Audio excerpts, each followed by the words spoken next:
이 영상을 보시고 나면 여러분에게 행복이 하나 더 찾아올 것입니다. 정복하지 못할 언어는 없다. 독일의 언어학자 빌헬름 슈미트의 이야기입니다. 9개 언어를 자유롭게 구사하며 유럽 학계에서는 언어 구조의 해부자라는 별명까지 들으며 살았습니다. 그는 늘 확신했죠. 그런데 그의 40년 신념은 단 하나의 언어 앞에서 완전히 무너졌습니다. 한국어. 그가 만난 언어 중 가장 조용하지만 가장 무서운 언어였습니다. 왜냐고요? 한국어는 전 세계 7,000개 언어 중 단 하나도 동일체가 없습니다. 독립 언어로 존재한다는 것 자체가 언어학적으로 거의 불가능에 가까운 일입니다. 게다가 번역조차 할 수 없는 개념들이 줄줄이 등장했습니다. 정, 눈치, 한, 수고하다. 세계 정상급 언어학자 38명이 모여도 단 하나의 영어 단어로 치환하지 못했습니다. 그 순간 저희 모두가 깨달았죠. 한국어는 설명하려 들면 질리는 언어가 아니라 경험해야만 이해되는 언어다. 제가 그 사실을 똑똑히 이해하게 된 날, 저는 제 인생 처음으로 언어의 지배자가 아니라 언어 앞에서 무릎을 꿇는 학생이 되었습니다. 지금부터 말씀드릴 내용은 하버드 케임브리지 베를린 언어연구소가 12년간 풀지 못한 질문의 답입니다. 도대체 한국어에는 어떤 구조가 숨겨져 있는가? 그리고 왜 세계 최고 언어학자들조차 이 언어 앞에서 침묵하는가? 지금 그 비밀을 하나씩 공개하겠습니다. 구독과 좋아요, 알림 설정 부탁드려요. 제가 한국행 비행기를 처음 탔던 날을 아직도 또렷이 기억하고 있습니다. 언어학자로서 40년 넘게 수많은 문자를 분석하고 그 구조를 해부하고 언어가 가진 원리를 체계적으로 설명하며 살아왔습니다. 언제나 확신했죠. 언어는 분석 가능하다. 규칙이 있고 그 규칙을 이해하면 누구나 언어를 설명할 수 있다. 그 신념은 제 학문의 출발점이자 자부심이었습니다. 그런데 어느 순간부터 제 마음 한구석에 작은 균열이 생기기 시작했습니다. 아시아 언어들, 특히 한국어를 연구하는 후배들이 계속해서 한국어는 설명만으로 접근하면 부족하다고 말하곤 했습니다. 저는 그 말을 그저 문화적 수사 정도로 넘겨버렸습니다. 언어란 결국 언어일 뿐이라 생각했으니까요. 그러던 어느 날 저와 오랜 연구를 함께해온 동료가 이렇게 말했습니다. 교수님, 한국의 문자는 조금 다릅니다. 소리를 단순히 적는 것이 아니라 사람의 호흡과 의도를 함께 기록하는 문자예요. 처음에는 과장된 표현이라 생각했습니다. 하지만 그 말이 머릿속에서 좀처럼 지워지지 않았습니다. 그리고 마침내 학자로서의 마지막 과제를 스스로에게 주기로 했습니다. 내가 확신해온 이론이 정말 전 세계의 모든 언어에 적용될 수 있을까? 이 질문에 답하기 위해 저는 한국으로 향했습니다.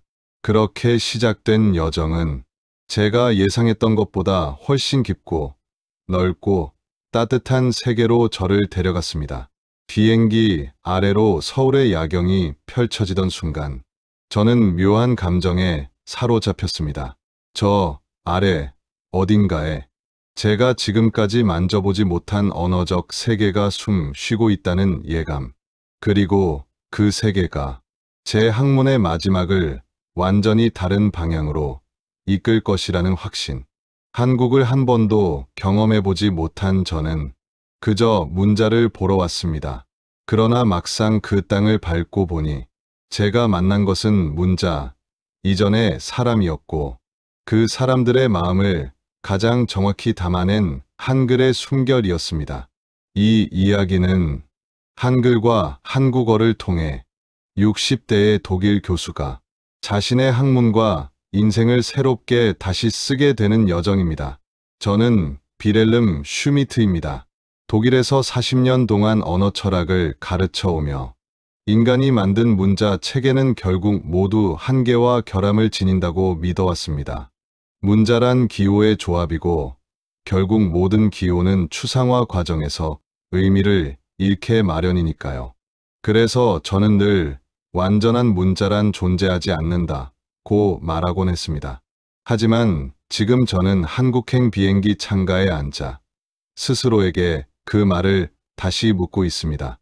왜냐하면 최근 국제학회에서 여러 학자가 한 목소리로 이렇게 말했기 때문입니다. 한국어와 한글은 세계 문자, 체계가 마지막으로 도달해야 할 최고 수준의 언어적 설계라고. 그들은 한글이 단순한 문자가 아니라 과학적 원리와 인간 중심의 사고 구조가 결합된 가장 독창적인 언어 시스템이라고 주장했습니다. 저는 그 말이 과장이라고 생각했죠. 학자로서 저는 늘 극찬을 경계해왔습니다. 언어는 문화의 산물이지 완성된 기술물이 아니니까요. 그러나 한 가지 사실이 제 호기심을 강하게 자극했습니다. 그 수많은 찬사 속에서 단 한 명도 한글을 부정하지 않았다는 점이었습니다. 미국 언어학파, 독일 비교언어학회, 프랑스 기후학 그룹까지 언어학계에 서로 충돌하기로 유명한 학자들이 한글을 두고는 이견 없이 고개를 끄덕인다는 사실이었습니다. 그래서 저는 스스로를 설득했습니다. 확신이 아니라 의심을 확인하기 위해 한국으로 가야 한다고요. 비행기가 인천공항에 거의 다다랐을 때 저는 창밖의 묘한 풍경에 눈길을 빼앗겼습니다. 빛이 유난히 선명했습니다. 독일의 겨울 하늘과 달리 이곳의 빛은 너무 밝지도 너무 강하지도 않고 이상하게 균형 잡혀 있었습니다. 저는 그 순간 문득 한글이 가진 절묘한 조화라는 개념이 떠올랐습니다. 자음은 발음, 기관의 모양을 본뜬 과학, 모음은 천지인 티엔디련의 철학, 이 두 구조가 조화를 이루며 모든 발음을 만들어내는 문자. 저는 아직 한국 땅에 발도 딛지 않았지만 이미 마음속으로 이렇게 말하고 있었습니다. 이 나라는 언어를 우연히 발전시킨 것이 아니라 의도적으로 설계하고 가꿔 온 국가이구나. 짐을 들고 공항을 걸으며 저는 안내 표지판을 바라보았습니다. 커다랗고 단정한 글자가 눈에 들어왔습니다.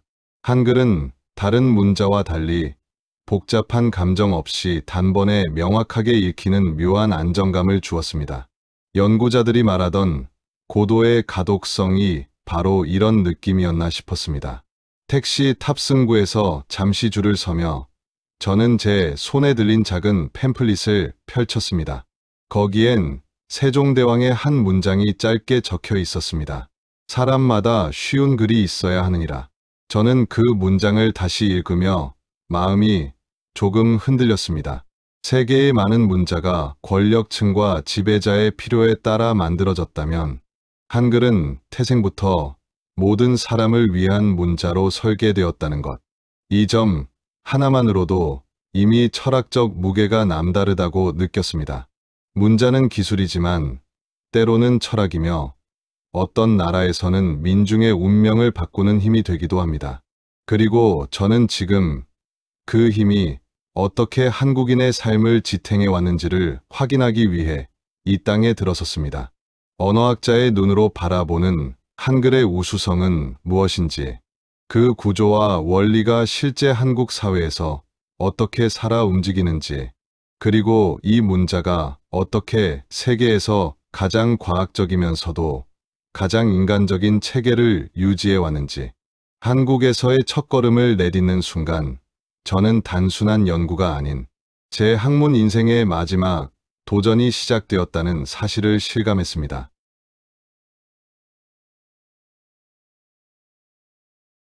한국에 도착한 다음 날, 저는 서울대학교 언어학 연구동으로 초대받았습니다. 연구실 문을 열자마자 보인 것은 예상과 완전히 다른 풍경이었습니다. 벽면 전체가 커다란 발음, 기관의 해부 구조도로 덮여 있었고 그 옆에는 한글의 자음 구조를 분석한 그래픽이 정교하게 배치되어 있었습니다. 마치 의학 시험실과 언어학 연구소를 결합해 놓은 듯한 느낌. 저는 그 순간 이미 직감했습니다. 아, 이 나라는 문자를 만드는 데에 과학을 사용했구나. 저를 안내한 이는 30대 후반의 한국인 연구자, 이정우 박사였습니다. 그는 책상을 정리하며 환히 웃었습니다. 슈미트 교수님, 환영합니다. 한글을 연구하러 오신 분 중 가장 경력 많은 외국 학자일 겁니다. 글쎄요, 저는 여전히 반신반의합니다. 제가 말하자 그는 미소 지으며 한 장의 표를 꺼냈습니다. 그 표 하나가 제 회의적 태도를 단숨에 무너뜨렸습니다. 자음은 이 모양, 모음은 우주의 원리. 정우 박사는 칠판에 자음 몇 개를 적었습니다. 고, 노, 무, 샤, 응. 그리고 제게 말했다. 교수님, 이 5글자는 한글의 뼈대입니다. 이 글자들은 그냥 그려낸 게 아니라 사람의 발음, 기관을 그대로 시각화한 문자입니다. 직접 보시면 더 명확합니다. 그는 작은 거울을 제게 건네고 하나씩 발음해보라고 했습니다. 고 혀뿌리가 뒤로 당겨지며 목구멍을 막는 모양. 노 혀끝이 위심몸에 닿는 모양. 무 입술을 꾹 다문 모양. 샤 치아 사이로 공기가 새는 모양. 응 후두가 열리고 공기가 흘러나오는 모양. 저는 잠시 말을 잃었습니다. 거울에 비친 제 입과 칠판의 글자가 정확히 일치하고 있었기 때문입니다. 이건 문자라기보다 발음의 해부학적 지도군요. 저도 모르게 중얼렸습니다. 정우 박사는 고개를 끄덕였습니다. 맞습니다. 그래서 한글은 배우는데 하루, 쓰는데 열흘이라는 평가를 받습니다. 문자가 과학적이기 때문입니다. 그는 모음판으로 넘어갔습니다. 그리고 모음은 더 흥미롭습니다. 한글의 모음은 천, 지읒, 인이 3가지 철학적 요소에서 출발합니다. 하늘 근원, 에너지, 땅의 안정, 기반, 사람이 존재, 관계, 이 3 요소의 조합으로 모든 모음이 만들어집니다. 그는 아, 어, 오, 우를 적으며 설명을 이어갔습니다. 이건 그저 철학이 아닙니다. 모음의 발음, 방향, 혀의 위치, 입술의 움직임까지 정확하게 반영한 음성학적 철학적 설계도입니다. 저는 그 말에 충격을 받았습니다. 그동안 제가 접한 문자들은 오랜 세월을 거치며 자연스럽게 형성된 기호의 집합이었습니다. 그러나 한글은 달랐습니다. 한글은 발명된 문자였습니다. 목적을 갖고, 의도를 갖고 설계되어 탄생한 문자. 문자의 철학을, 철학의 과학을 담다. 정우 박사는 연구실 한쪽 벽을 가리켰습니다. 거기에는 훈민정음, 해례본의 주요 구절들이 번역되어 있었습니다. 사람마다 쉽게 배우게 하려 하노라. 저는 그 문장을 몇 번이고 반복해 읽었습니다.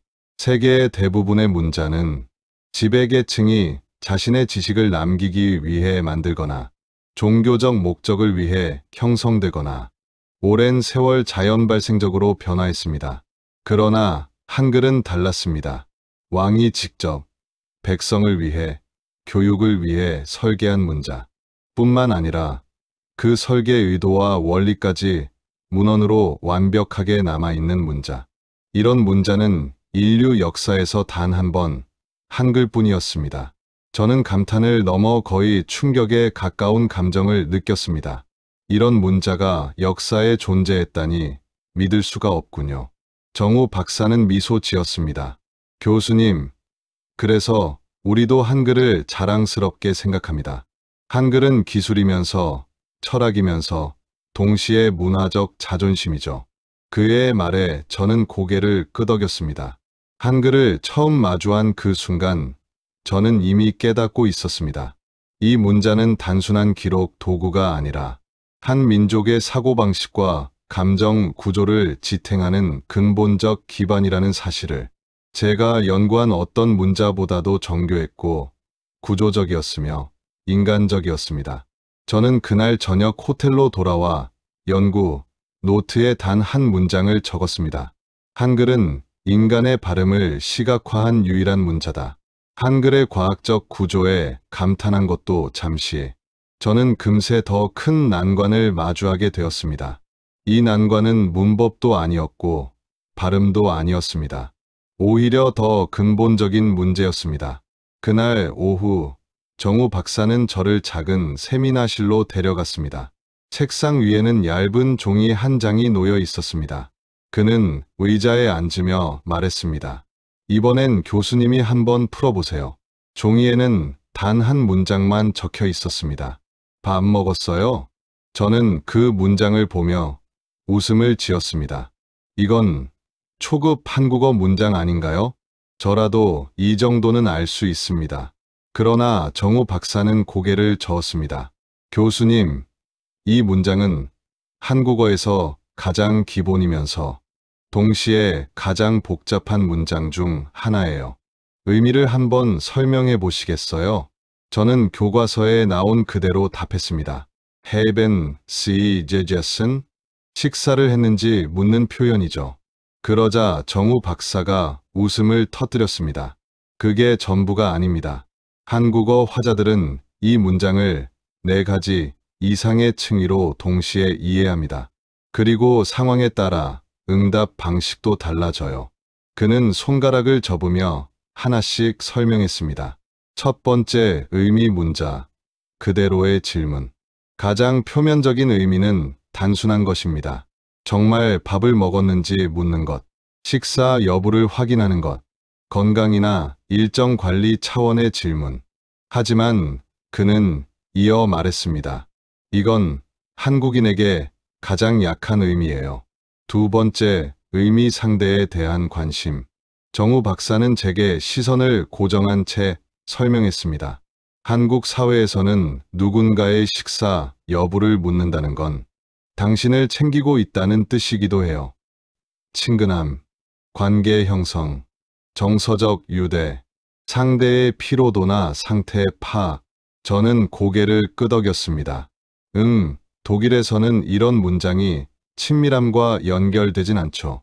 굳이 먹었는지까지 물어보지 않으니까요. 바로 그겁니다.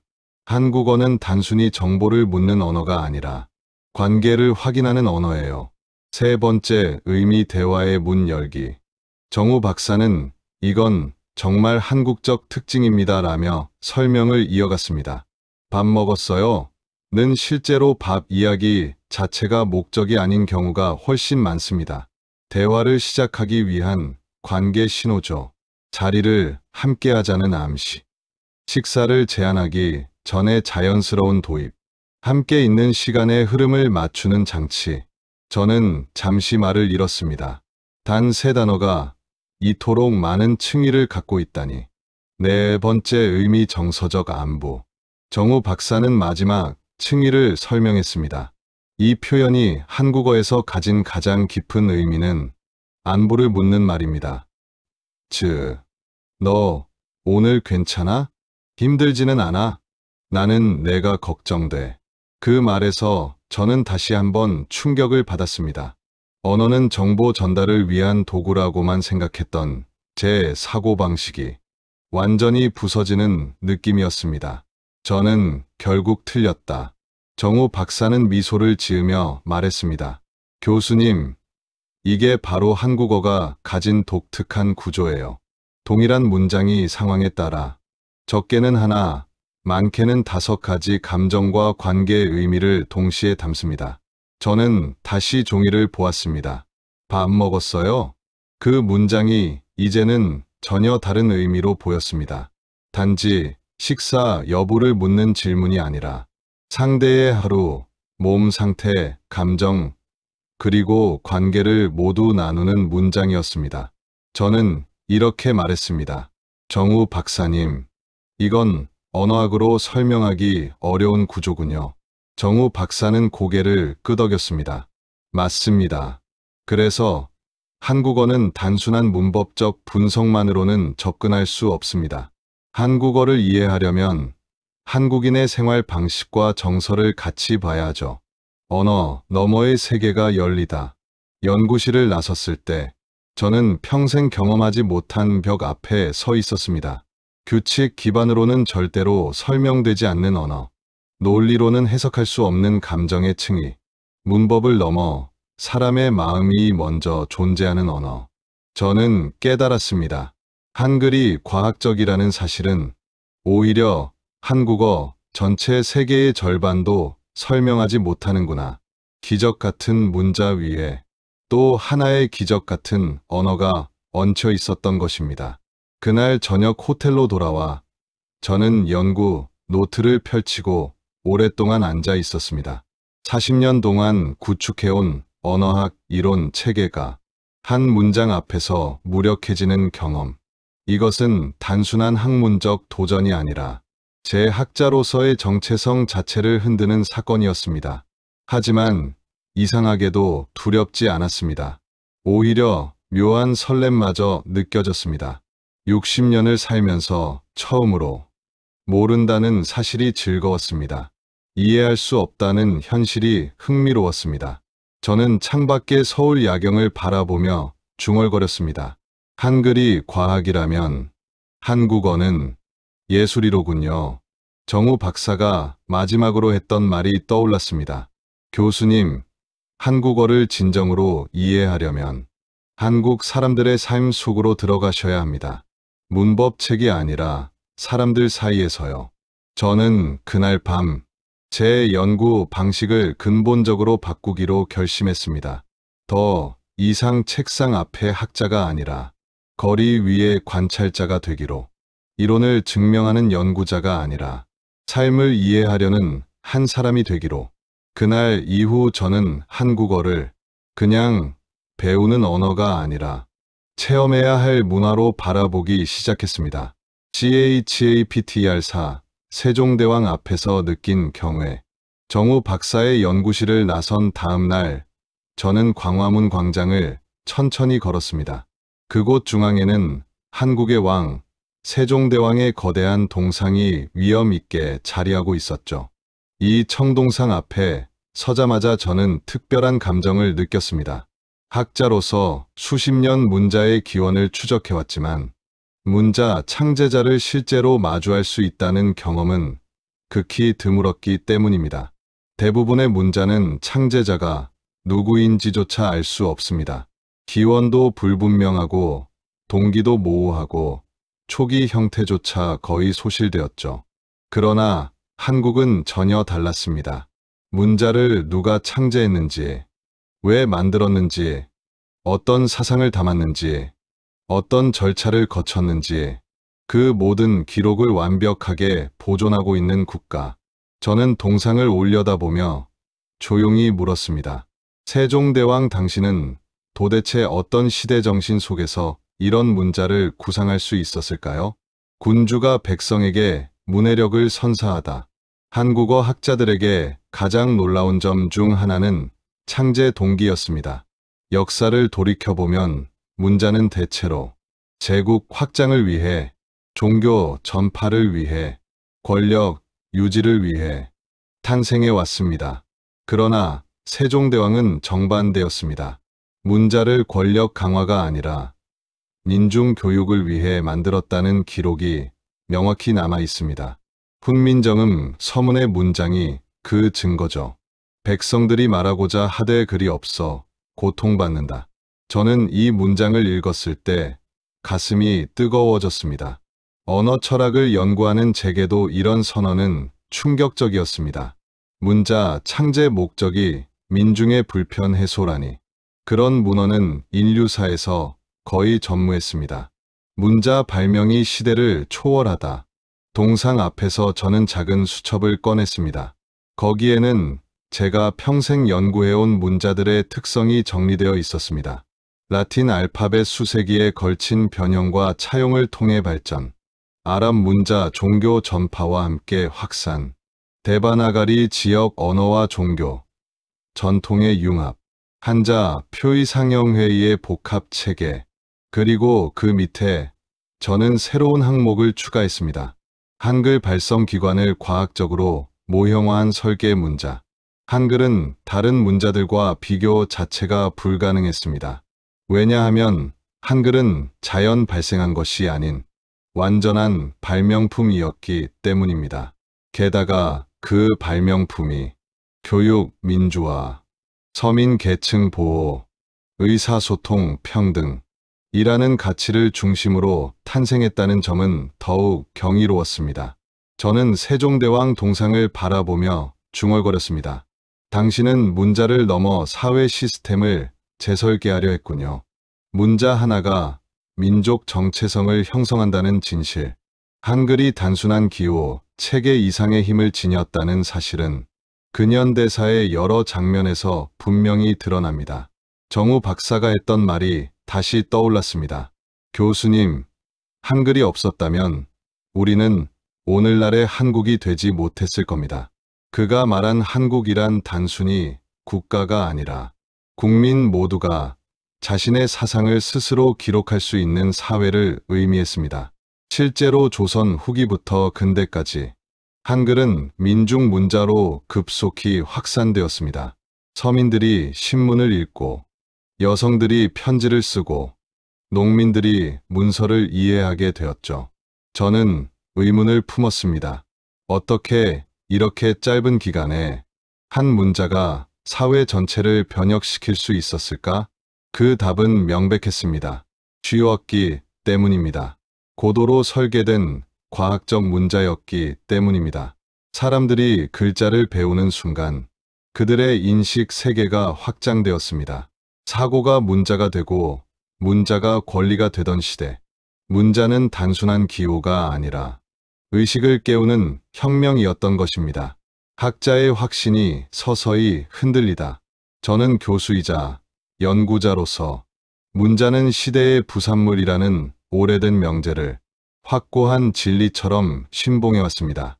그러나 한글을 접하고 그 창제자의 철학을 읽으며 저도 모르게 오래 유지해온 신념을 재검토하기 시작했습니다. 세계의 문자 중에서 발성기관의 구조를 시각화하고 우주 원리를 모음 체계에 투영하고 철학을 형태 안에 구현하고 민중을 위해 창제된 문자, 이 모든 조건을 동시에 충족하는 문자는 한글이 유일무이했습니다. 동상 뒤로 석양이 지기 시작하자 세종대왕의 얼굴에 부드러운 빛이 드리워졌습니다. 그 순간 저는 묘한 깨달음을 얻었습니다. 아, 나는 지금 단순히 한 문자, 체계를 분석하는 것이 아니라 한 시대, 한 철학, 한 혁명을 목격하고 있구나. CHAPTR 오 한글의 체계를 손끝으로 탐구하다. 세종대왕 동상 앞에서 오랜 시간을 보낸 다음 날, 저는 한국의 국립중앙도서관을 찾았습니다. 정우 박사가 뒤따라 도착하더니 고서 복제본 한 권과 연구 자료집을 제게 건넸습니다. 교수님, 이것은 훈민정음 해례본의 영인본입니다. 원본은 국보라 직접 다룰 수 없지만 체계를 파악하기에는 충분할 겁니다. 저는 조심스럽게 페이지를 넘겼습니다. 해례본의 첫면은 마치 소우주를 펼쳐 보이는 듯했습니다. 그 속에는 단순한 문자 설명이 아니라 발성기관의 구조, 조음, 방향, 모음에 담긴 우주관, 그리고 민중 교육을 위한 치밀한 논리가 담겨 있었죠. 저는 자연스럽게 손끝으로 자음 도표를 더듬었습니다. 한 획, 두 획, 그리고 그 안에 내재된 의미. 자음은 발성기관을 본뜬 형태이고, 모음은 천지인이라는 동양 우주론의 3요소를 기반으로 구성되었다는 설명이 이어졌습니다. 문자를 설계했다는 표현이 이보다 더 적합한 경우가 있을까요? 문자는 복잡해야 한다는 편견이 무너지는 순간, 세계 문자 연구를 오래 하다 보면 문자 체계가 복잡할수록 더 심오하다는 착각에 빠지기 쉽습니다. 특히 알파벳 중심 연구자들은 획의 단순함을 종종 미발달로 오해하곤 합니다. 그러나 한글을 분석하는 순간 그 모든 선입견이 와르르 무너졌습니다. 한글은 단순하지만 결코 단순하지 않았습니다. 적은 획으로 구성되었지만 그 획 하나하나가 체계적이고 기능적이었습니다. 저는 책상 앞에서 혼잣말을 중얼거렸습니다. 세종대왕은 단순함을 택한 것이 아니라 최적화를 실현한 것이군요. 자음과 모음을 결합하는 방식은 인간 인지의 최적화된 구조로 설계되어 있었고, 모든 원리가 상호 충돌 없이 균형 있게 조직되어 있었습니다. 저는 세계 문자들을 비교할 때 흔히 사용하는 복잡성, 표현력, 학습성의 삼각 모형을 떠올렸습니다. 대부분의 문자는 복잡하면 표현력은 높아지지만 학습은 어려워지고, 단순하면 학습은 쉽지만 표현력은 제한되는 그런 트레이드오프 관계를 보입니다. 하지만 한글은 삼각형의 중심점, 즉 세 요소가 동시에 최적 균형을 이룬 유일한 문자였습니다. 어린아이도 이해하는 과학성. 정호 박사는 미소 지으며 제게 말했습니다. 교수님, 한국 어린이들은 보통 일주일이면 한글을 읽습니다. 저는 처음엔 과장이라고 생각했습니다. 하지만 실제 교육 통계를 확인하니 사실이었습니다. 한글의 잠오는 결합 규칙이 명확했고 예외가 거의 존재하지 않았습니다. 문자학적 관점에서 보면 이것은 거의 기적에 가까운 현상이었습니다. 문자의 합리성과 교육 효율성은 국민 전체의 문해율로 이어지고, 이는 곧 국가의 지적 경쟁력으로 발전합니다. 저는 자료를 살펴보다가 저도 모르게 미소 지었습니다. 한글이 오늘날 한국의 지적 역량을 뒷받침하는 토대였군요. 문자 하나가 사회의 지적 자본을 끌어올린다는 사실은 학자로서 언제나 매혹적인 주제였습니다. 하지만 한국은 그 이론적 가능성을 전 국민 차원에서 현실화해냈습니다. 손글씨에 담긴 섬세한 아름다움. 저는 도서관의 한적한 공간에서 종이와 펜을 꺼내 한글을 직접 써보기 시작했습니다. 기역, 니은, 디귿, 획이 많지 않은데도 형태가 안정적이었고, 자음을 쓸 때마다 발음, 시, 입의 형태와 혀의 위치가 자연스럽게 연상되었습니다. 문자 창제에 신미성까지 고려한 사례가 또 있을까요? 특히 모음은 그 간결한 기호 속에 세계관이 응축되어 있었습니다. 점 하나, 선 하나, 그 배열로 의미가 변화하고 소리가 조절되는 방식은 제가 연구해 온 어떤 문자보다 정교했습니다. 제가 직접 써본 글자들은 제가 책에서만 접했던 구조 이론보다 훨씬 생생하게 다가왔습니다. 이 문자는 쓰는 사람의 신체와 사유 과정까지 함께 설계된 문자인가? 저는 책상 앞에서 조용히 숨을 내쉬었습니다. 문자라는 것이 이토록 인간의 신체와 정신에 밀착된 경우는 처음이었습니다. 연구자의 신념이 동요하기 시작하다. 도서관을 나서기 전 저는 마지막으로 한글의 모음표를 다시 들여다보았습니다. 그 표 하나만 관찰해도 한국의 사고 체계가 얼마나 논리적인지, 그리고 언어가 얼마나 그 체계를 충실히 반영하는지 알 수 있었습니다. 제가 평생 가르쳐 온 언어 이론들, 구조주의, 생성문법, 의미론, 의문론, 그 모든 프레임으로도 한글은 완벽히 설명되지 않았습니다. 오히려 한글은 이 기존 이론들이 간과했던 언어의 본질을 역으로 질문하는 듯했습니다. 그날 도서관을 나서며 저는 이렇게 생각했습니다. 나는 지금 언어를 학습하고 있는 것이 아니라 언어를 재발견하고 있구나. 한글은 단순한 문자가 아니라 언어란 무엇인가라는 근본적 물음으로 저를 다시 이끌고 있었습니다. 한글의 구조를 탐구하던 며칠 뒤 저는 서울 외곽으로 나가보기로 했습니다. 도심에서 느끼는 언어의 역동성도 흥미로웠지만 한국어의 깊은 뿌리를 이해하려면 이 나라가 간직한 고요한 시간도 함께 경험해야 한다고 판단했기 때문입니다. 정호 박사는 저에게 북한산 자락의 작은 사찰을 추천해 주었습니다. 그곳은 관광객이 드물어 오래된 건축물과 자연이 서로를 방해하지 않는 평화로운 곳이라고 했습니다. 저는 간편한 복장으로 천천히 산길을 올랐습니다. 단풍이 절정인 가을, 발밑에는 낙엽이 부서지는 소리가 잔잔하게 울려 퍼졌죠.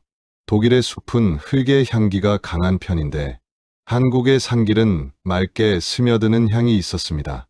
비슷한 자연환경이라도 이렇게 다른 느낌을 줄 수 있다는 사실이 놀라웠습니다. 침묵이 언어를 대신하는 공간. 사찰에 도착하자 바람에 흔들리는 풍경 소리가 제 귀에 먼저 닿았습니다. 짧고도 맑은 울림. 같은 음이 반복되는 듯하면서도 미세하게 다른 떨림을 지니고 있었죠. 저는 마당 한편에 앉아 주변을 관찰했습니다. 스님들이 말을 많이 하지 않는데도 서로의 행동이 어긋나지 않고 자연스럽게 조화를 이루고 있었습니다. 그들의 움직임은 마치 이미 충분히 공유된 언어를 굳이 발화하지 않고도 소통하는 방식처럼 보였습니다. 그 장면을 보며 저는 한국어의 생략의 미학을 떠올렸습니다. 한국 사람들은 완전한 문장을 발화하지 않아도 맥락과 정서와 상황으로 의미를 전달합니다. 말을 줄인다고 해서 소통이 감소하는 것이 아니라 오히려 더 풍부해질 때가 있죠. 이곳 사찰의 침묵은 그 세계를 그대로 보여주는 듯했습니다. 말하지 않아도 전달되는 언어. 잠시 후 한 중년 남성이 석탑 앞에서 고개를 숙이고 서 있는 모습이 보였습니다. 저는 그를 방해하지 않으려고 조용히 거리를 두고 바라볼 뿐이었습니다. 얼마 지나지 않아 그는 천천히 시선을 들고 마치 먼 곳을 응시하는 듯한 표정을 지었습니다. 슬픔과 그리움과 결심이 한꺼번에 뒤섞인 듯한 표정이었죠. 그러나 그는 아무 말도 하지 않았습니다. 그저 가만히 서 있을 뿐이었습니다. 그 모습에서 저는 놀랍게도 한국어의 구조와 닮은 무언가를 감지했습니다. 한국어는 감정을 직접적으로 표현하기보다 은은하게 내비치는 경우가 많습니다. 문장, 내용보다 억양과 맥락과 호흡의 속도로 의미를 전달하죠. 저는 연구자로서 책상에 앉아 이론으로 한국어를 이해하려 했지만 이 남성의 침묵은 그 모든 이론보다 명료했습니다. 한국어는 말보다 마음의 리듬을 먼저 다룬다. 그 깨달음은 제게 작은 충격이었습니다. 언어의 결이라는 개념. 사찰을 거닐다가 저는 오래된 기둥을 손끝으로 어루만져 보았습니다. 목재는 해마다 다른 패턴으로 갈라지고 햇빛에 따라 색이 변하고 사람들이 손을 대고 간 흔적이 고스란히 배어 있었습니다. 문득 이런 생각이 떠올랐습니다. 언어에도 이런 결이 존재하겠지. 한글의 획은 간결하고 직선적이지만 그 안에는 수백 년의 사고 방식과 생활 패턴이 축적되어 있습니다. 그리고 한국어의 문장 사이에는 명시적으로 표현되지 않은 정서의 결이 자연스럽게 흐르고 있죠. 가령 한국에서는 고맙다와 미안하다가 종종 같은 상황에서 혼용됩니다. 그것은 감정이 불분명해서가 아니라 상대의 처지를 더 폭넓게 고려하는 정서 구조에서 비롯됩니다. 독일에서는 감사는 감사, 사과는 사과로 명확히 구분되죠. 그러나 한국어는 감정의 경계를 명확히 구획하기보다 그 사이의 결을 더 중요하게 여깁니다. 저는 스스로에게 속삭였습니다. 언어가 한 민족의 사고 방식을 얼마나 정밀하게 반영하는지. 한국어는 그 점에서 압도적으로 섬세하구나. 사찰의 고요가 준 통찰. 석양이 산 너머로 기울 무렵 사찰에는 더 깊은 정적이 내려앉았습니다. 그 정적 속에서 저는 한국어를 연구하는 새로운 시각을 획득하게 되었습니다. 그동안 저는 언어를 분석할 때 음성, 기호, 구조를 중심에 두었습니다. 그러나 한국어와 한글은 그 심층이 더 중요했습니다. 발화되지 않은 감정, 생략 속의 의미, 맥락의 결, 공동체의 사고 방식, 이것들이 한국어를 떠받치는 보이지 않는 기둥이었습니다. 그 사실을 이해한 순간 저는 이제 더 이상 책상 위의 이론만으로 한국어를 해석할 수 없다는 걸 깨달았습니다. 저는 사찰 마당을 천천히 걸어 내려오면서 이렇게 생각했습니다.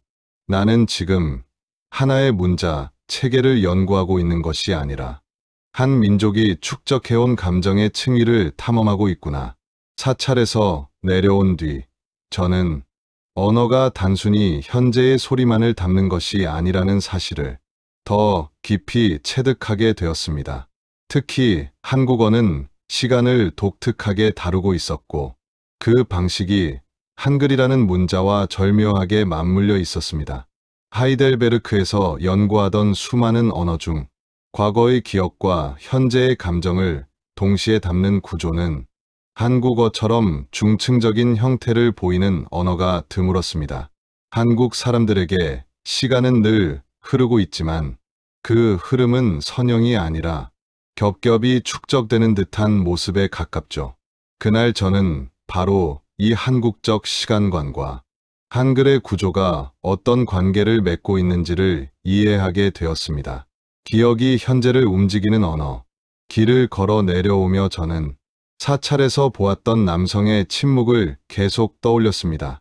그는 한마디도 하지 않았지만 그의 표정과 자세에는 분명히 오래된 기억이 배어 있었습니다.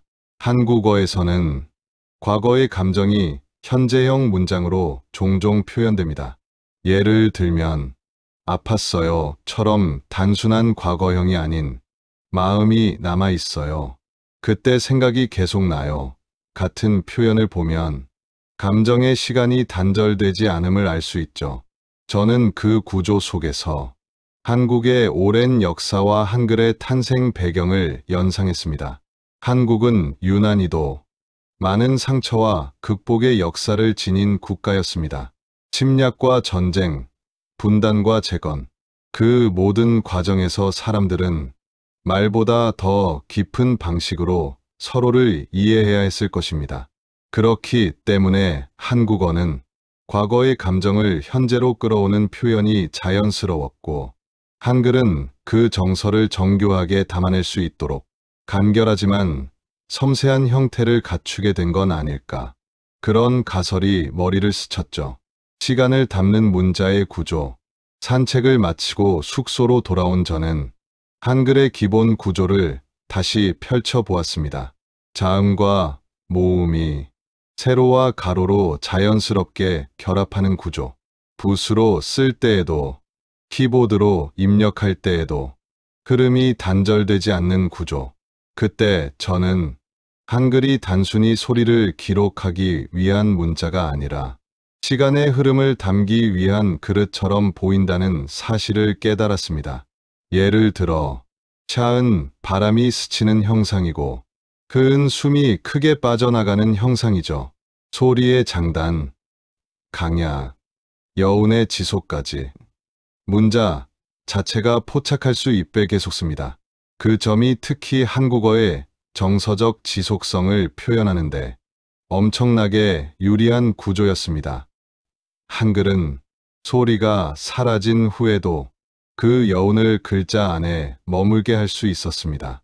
저는 노트에 이렇게 적었습니다. 한국어는 순간을 기록하지만 한글은 그 순간을 지속시키는 구조다. 사라지지 않는 소리의 원리. 그날 밤 저는 한글의 음성학적 특징을 다시 복기했습니다. 예를 들어 받침은 소리를 완전히 종결시키지 않습니다. 노, 무, 응 같은 받침은 입 안에서 공기가 멈추지 않고 부드럽게 여운을 남기죠. 한국어 화자들은 이 여운 속에서 상대의 감정을 읽습니다. 괜찮아. 이 짧은 문장도 마지막 아가 길게 이어지느냐, 빠르게 끊기느냐에 따라 위로인지 단념인지 혹은 체념인지가 달라집니다. 그리고 저는 알았습니다. 한글은 소리의 끝을 단호하게 자르지 않는 문자라는 것을. 이것이 바로 한국어가 섬세한 감정의 층위를 표현할 수 있는 이유였습니다. 독일어를 비롯한 서구 언어는 단어의 구성과 억양으로 의미를 전달하지만 한국어는 음절 하나의 길이와 소리의 흐름만으로도 감정을 담을 수 있었죠. 그 차이는 생각보다 훨씬 근본적이었습니다. 역사의 호흡과 문자의 호흡. 한글이 창제된 15세기는 한국 역사에서 독특한 시기였습니다. 세종대왕은 민중을 위해 문자를 만들었고 그 문자는 수백 년 동안 끊임없이 변화해 온 한국의 역사와 함께 호흡해왔습니다. 저는 새삼 세종대왕이 왜 소리의 원리를 그토록 철저하게 문자에 반영했는지 이해하게 됐습니다. 표기의 편의성만을 위해서가 아니었습니다.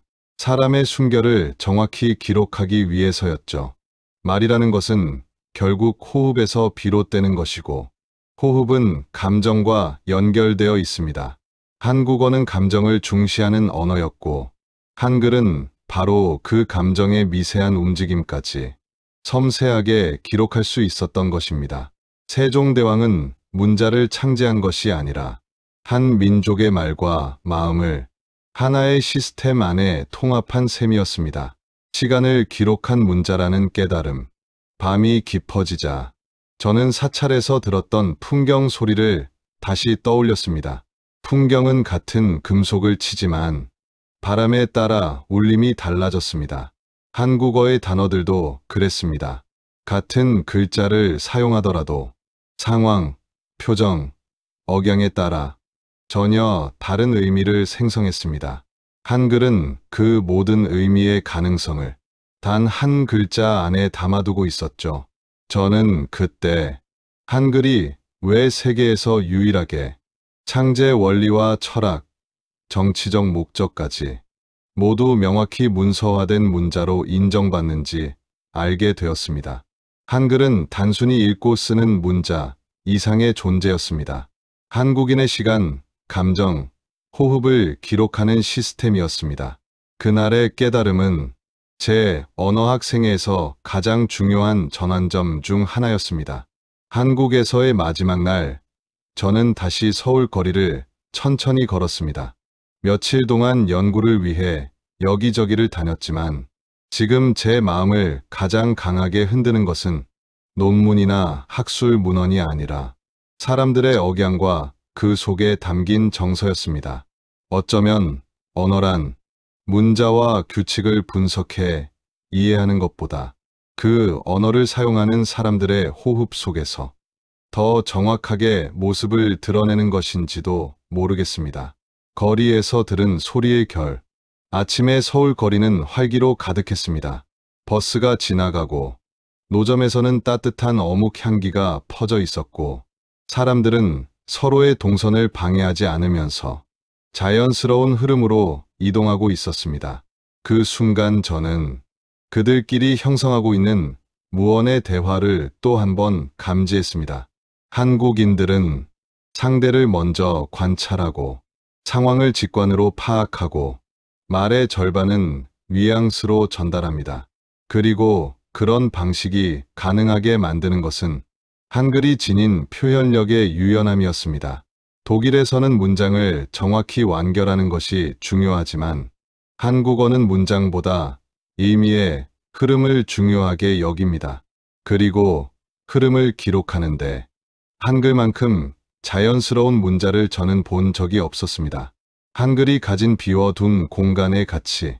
길가 카페에서 따뜻한 차를 한 잔 주문하고 자리에 앉으니 창밖으로 사람들이 부지런히 오가는 모습이 보였습니다. 그들을 바라보며 저는 한글이 지닌 가장 특별한 힘을 정리하게 되었습니다. 한글은 모든 소리를 한 번에 규정하지 않습니다. 발음의 여운, 억양의 굴곡, 감정의 깊이를 완전히 글자 속에 가두지 않습니다. 즉, 여백을 남겨둡니다. 그리고 이 여백은 사람들이 서로 이해하고 배려하는 방식과 자연스럽게 연결됩니다. 저는 노트에 이렇게 적었습니다. 한글은 완벽하기 때문에 위대한 것이 아니라 여지를 남기기 때문에 위대하다. 그 여지가 말하는 사람과 듣는 사람 사이에 따뜻한 결을 만들어 줍니다. 언어와 민족은 서로를 닮아간다. 한국에서의 경험을 통해 저는 깨달았습니다. 한 민족의 역사와 성격, 사고방식이 언어에 스며들지 않을 수 없다는 것을요.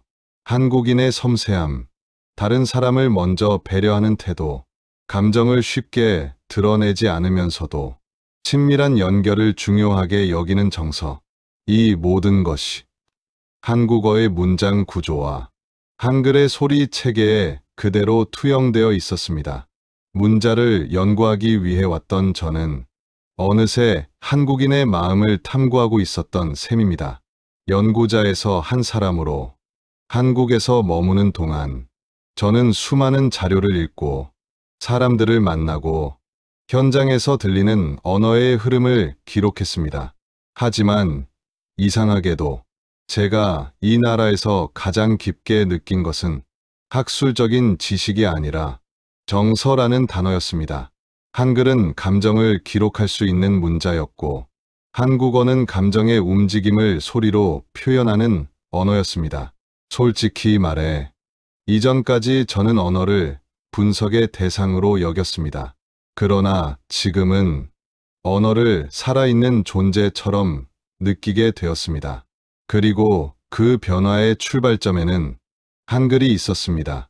떠나기 전 마지막 깨달음, 공항으로 향하는 길, 창밖의 도시 풍경이 빠르게 지나갔습니다. 그 속에서 저는 이번 여정의 결론을 조용히 정리했습니다. 한국어는 과거와 현재가 동시에 흐르는 언어였습니다. 한글은 그 흐름을 가장 정확하고 아름답게 기록할 수 있는 문자였습니다. 그리고 한국인은 그 언어와 문자를 통해 자신들의 정서와 마음을 섬세하게 이어오고 있었습니다.